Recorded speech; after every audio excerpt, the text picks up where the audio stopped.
Ai ballottaggi c'è chi ha vinto e chi ha perso, ma un dato preoccupante è di certo il fatto che in Veneto si è recato alle urne meno di un elettore su due, una percentuale sotto al 46%. Il dettaglio delle 16 amministrazioni rinnovate vede fermarsi il centrodestra in 10 comuni, ma i 6 nuovi sindaci del centrosinistra sono uno in più rispetto al precedente mandato. In Veneto continua dunque a prevalere il centrodestra, ma la controparte è riuscita a conquistare realtà importanti come Vittorio Veneto e Montecchio Maggiore, perdendo però Rovigo, l'unico capoluogo di provincia interessato da questa tornata elettorale. Nel capoluogo polesano amministrerà per la prima volta una donna, Valeria Cittadin. In provincia di Venezia, affermazioni di Luigi Toffolo contro l'ex sindaco Antonio Bertoncello a Portogruaro e il ritorno di Giovanni Battista Mestriner a Scorzè dopo aver superato Nais Marcon. A Noale, con il centrodestra unito, si è imposto Stefano Sorino con il 57% su Alessandra Dini.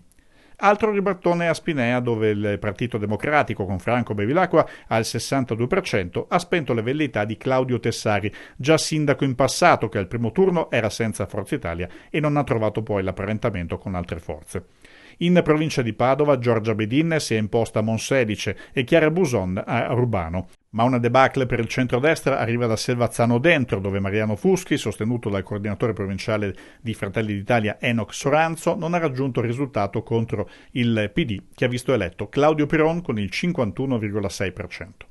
In provincia di Verona, affermazione di Paolo Longhi a Legnago. Aldo Vangi sarà il sindaco di Pescantina, mentre cambia maggioranza San Bonifacio con Fulvio Soave al 55%, che beneficia della spaccatura degli avversari, riottenendo un sindaco di centrodestra.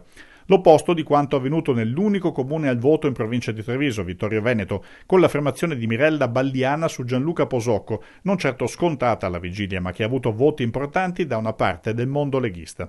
Un po' quanto avvenuto nel Vicentino a Montecchio Maggiore.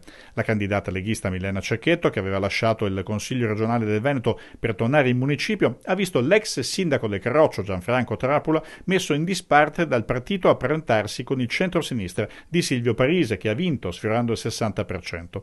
Cristina Marigo si è imposta a Schio, Nicola Finco ha superato Roberto Campagnolo a Bassano del Grappa, mentre a Valdagno Maurizio Alfredo Zordan sarà il nuovo primo cittadino, avendo superato Alessandro Burtini.